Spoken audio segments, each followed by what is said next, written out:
Here I am again with Suzy Loftus. She's the head of trust and safety for TikTok USDS. She's here to share some easy but important steps people can take to protect their privacy and have enjoyable experience online. Good morning, Suzy. How are you? Good morning. I'm great. Thanks for having me. Thanks for coming back on the show. So tell us about TikTok's new digital safety and privacy guide.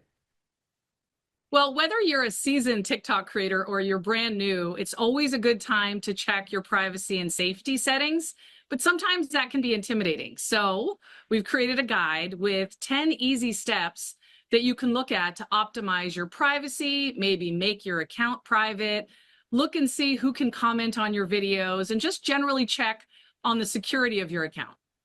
Now, we hear a lot about online privacy, so let's start there. What options do people have on TikTok to manage their privacy and security?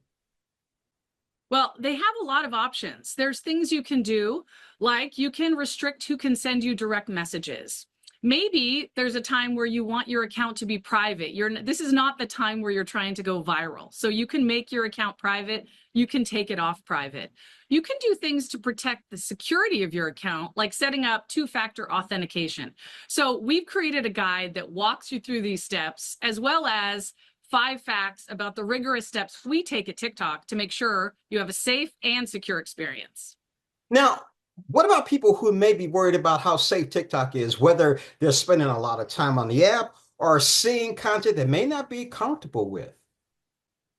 We're really proud to be leading the industry in making sure our app is safe for the over half of America that loves TikTok. So a few things.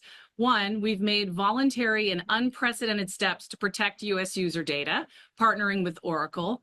We have thousands of specialists, people like me, who work to make sure and protect your experience while you're on the app. And I'm glad you brought up screen time, because oftentimes we talk about this for teens, but I have a lot of friends and colleagues who are worried about their own online usage. You can set a time limit for yourself too. And so all of that is available when you check your settings. We know teens, the teens need a lot of support, a lot of support. Besides restricting time, are there any other special features, especially for teens?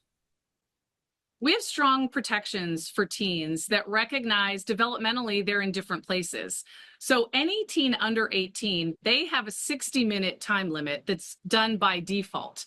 If you're 13 to 15, your account is private by default, and you cannot accept or send direct messages. So we've put some very strong protections and safeguards in for our teen users. Now, can parents do anything to manage their teens' TikTok account? Well, I'm a parent of teens myself.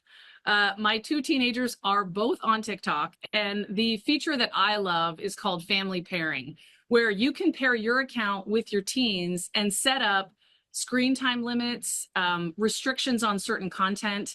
But moreover, what I really like about it is it gives you a chance to start talking with your teen about their experience, about your concerns about their safety, and gives them a forum to tell you what they love about being online, and gives you the chance as a parent to make sure it's safe for your teen.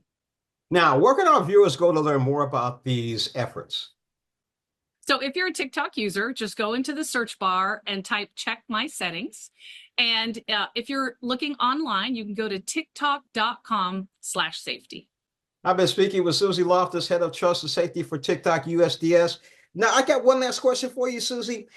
The two authenticated, what you have to do to get online, help me out with that because, I have a problem with that. I'm like, it's so frustrating. I think I've spent, 15 years in public safety before I spent the last almost 5 years in online safety.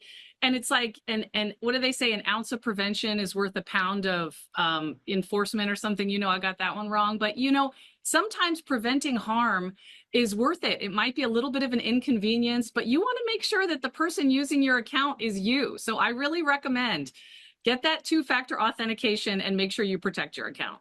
Definitely. Suzy, as always, thank you for joining us on Morning Blend. It's such a delight. Thank you so much for having me.